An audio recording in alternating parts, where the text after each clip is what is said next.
Due to the change in the occupancy type, the Minnesota State Building Code, it's required to have an inspection on the property and to comply with the State Building Code. Just an update from the Planning Commission. They did discuss this at the September 14th meeting. All voted in favor of approval for this. There was public comment for both opposition and support of the CUP. Additional information was provided to the public regarding the involvement with the Open Arms organization. Open Arms is an organization in Minneapolis that provides food for those that have fragile immune systems. Over 200 turkeys went to this organization for Thanksgiving from the farm site on this property. It was also explained by the applicant that the Granzy Bowmans, who had formerly lived on this property, had a community-supported agriculture, which is a CSA, and supplied 10 boxes to the Open Arms organization. There are also questions regarding the possibility of having the homesteads to be a place for temporary or transitional halfway housing. Ms. Devine did indicate that it's not currently in their plan to do this. Staff indicated the CUP would need to be amended if there's any different type of use other than what's on the application. The public seemed to be responded to the questions and the answers that were given to their questions. After the public hearing portion was over, the commissioners did discuss this. They also talked about the fact of having the resolution be specific to this property owner. Because CUPs run with the land, we did modify the resolution that was at the Planning Commission to indicate it is specific to this application. So therefore, it would be specifically to this organization. So with that, I'll take any questions. Staff does recommend approval of the CUP with the conditions that any signage, there's a sign permit approved, as well as the building inspection done and building code is complied with. That is staff report. Thank you, Ms. Rosenfeld. Okay, now we'll continue with the public hearing. Again, excuse me, I'm sorry. My name is Bob Thompson. I live at 1005 Prairie Oak Drive. I guess the one question I do have to ask is that, will this proposed rezoning have any adverse or negative impact on any taxing authority that has taxing over the property? Will that be changed to some kind of a church classification and be tax exempt, or will that in fact remain on the tax rolls? I believe the majority of the property right now is tagged at an agricultural, and I'm not familiar with the total of the agricultural classifications. But right now it's taxed at and is tax producing property. And if in fact that conditional use permit and a change of ownership would occur, will that in fact have any negative impact on taxes collected by any taxing authority, again, having control over that property? Thank you.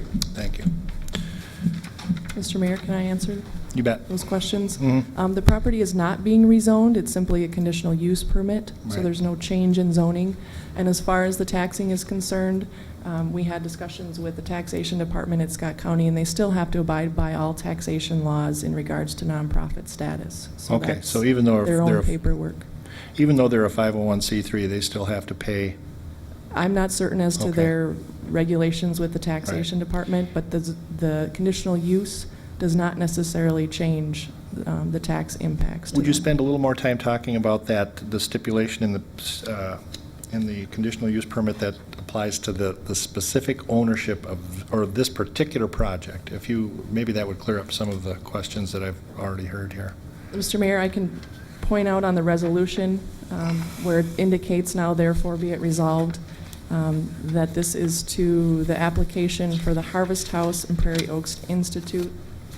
And then we also talk about the Education Leadership Development Retreat and Environmental Sustainability.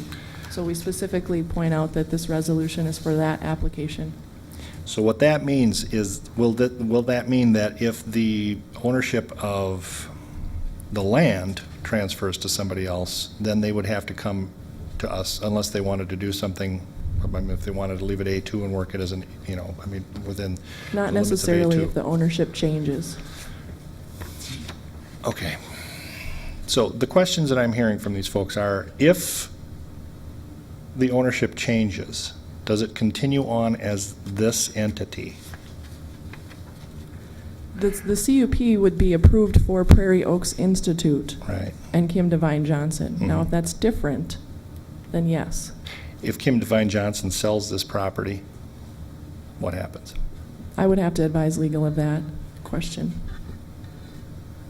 Mayor and council, kind of two things that are going on, two questions going on. You know what, maybe we should leave this discussion for after the Sure. public hearing. I'm trying to get an answer for these questions, but again, it's your time to be up here, so we'll have our discussion afterwards. So if anybody else would like to testify?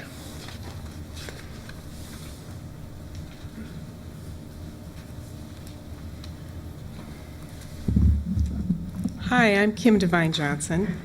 I live at 1303 Rock Bend Parkway, St. Peter, Minnesota. I am here regarding my family farm. That's on the properties of 1,100 and 1,200 West South Street. Thanks, Mayor, council members, and staff for considering approval of the conditional use permit before you. Some of you are familiar with the project. We've been through planning and zoning back last November, and we're back now. And I want to make sure that everyone understands what the intent of our family farm is. Belle Plaine means beautiful prairie. As a member of a family who has had a farm in Belle Plaine for over a century, it is our hope to pass on this legacy to the community of the future. The request in front of you is to do exactly that. Our 200-acre farm, which includes native dry grass, sand, gravel, prairie, and Robert Creek, has been taking on a new face, as has the Belle Plaine community. But land conservation has been a part of our family heritage for generations. In more recent years, we've been working with the Minnesota Department of Natural Resources on prairie restoration efforts. The way that conservation practices are currently being lived out on our farm beyond prairie restoration is by refraining from use of pesticides and herbicides on the hayfield, enrollment in the Conservation Reserve Program. This summer, Belle Plaine families have been using shared space for a community garden. An area farmer is planting organic wheat and alfalfa in the fields.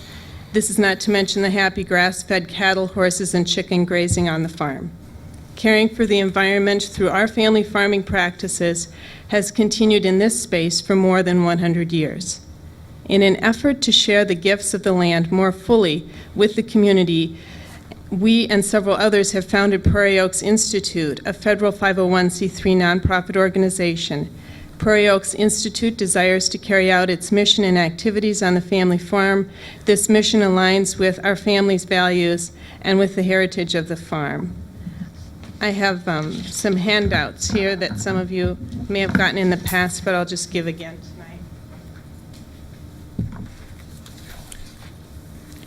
We've all got one, yeah. So you can see on